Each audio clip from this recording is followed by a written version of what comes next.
Everyone loves Paris, right? I think it's amazing. The city of lights, the grandeur of the Eiffel Tower, the charm of the Champs-Élysées. But let's be honest, we know the city, it's tiring. What if I told you that it's not like looking at it from the top of the Eiffel Tower, but only an hour away? There you hear not car horns, but the singing of birds, not the rumble of the metro, but the whisper of medieval stones. Today we go beyond the map of Paris. We will go to places where time stopped 100 years, maybe 500 years ago. If your passport is ready, we will begin our journey to those hidden villages that will rest your soul.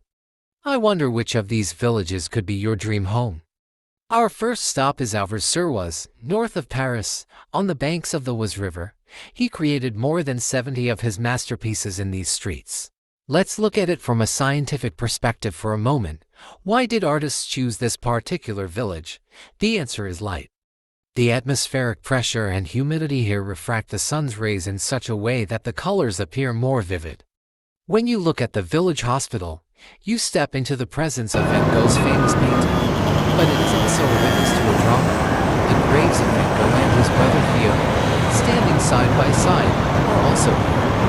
As you walk through those narrow streets, you may ask, how can a person be so lonely in the midst of so much beauty?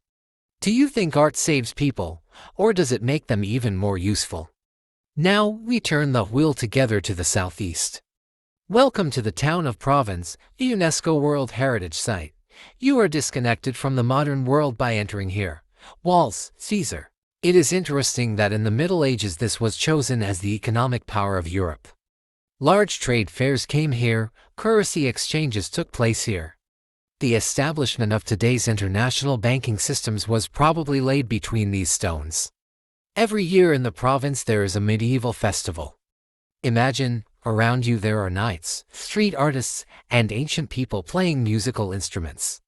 One inevitably thinks, we live in the age of technology, but where can one find the sense of security that these ancient stone walls give? Let's immerse ourselves in a little color, the village of Giverny. This is the world of Claude Monet. If Impressionism were a thing, he would give it Giverny, paradise. Most of this place is the Japanese garden, and the water lily it's a pond. That green bridge you see in Monet's paintings is still there. Botanists say that Monet designed this garden so that each season of the year there is a different color. This is not just gardening, this is a creative engineering. Close your eyes and try to feel the sound of that water, the smell of the flowers. Do you now understand why Monet looked at the same spot for hours to paint those famous paintings? Sometimes all you need to do to see the truth is to stop and look. When was the last time you just stared at a flower for 5 minutes without stopping? Our next stop is Barbizon, on the edge of the Fontainebleau forest. Until the mid-19th century, it was a simple woodcutter's village. Artists began to come here in droves. The streets of Barbizon are so quiet that you can hear the sound of your own footsteps. The facades of the houses are covered with ivy, and behind every door an art gallery is hidden.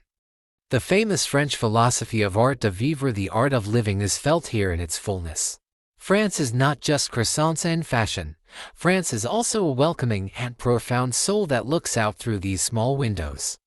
Maybe you'll take a day out of your Paris trip to visit these hidden paradises. Who knows, maybe the muse you've been looking for is waiting for you in those narrow streets. So which village would you like to be?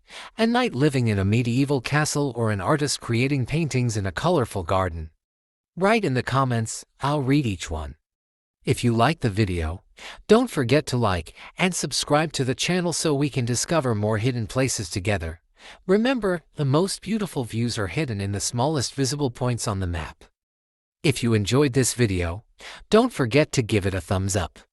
If you'd like to broaden your horizons and expand your knowledge, subscribe to our channel and join our community. See you in the next video.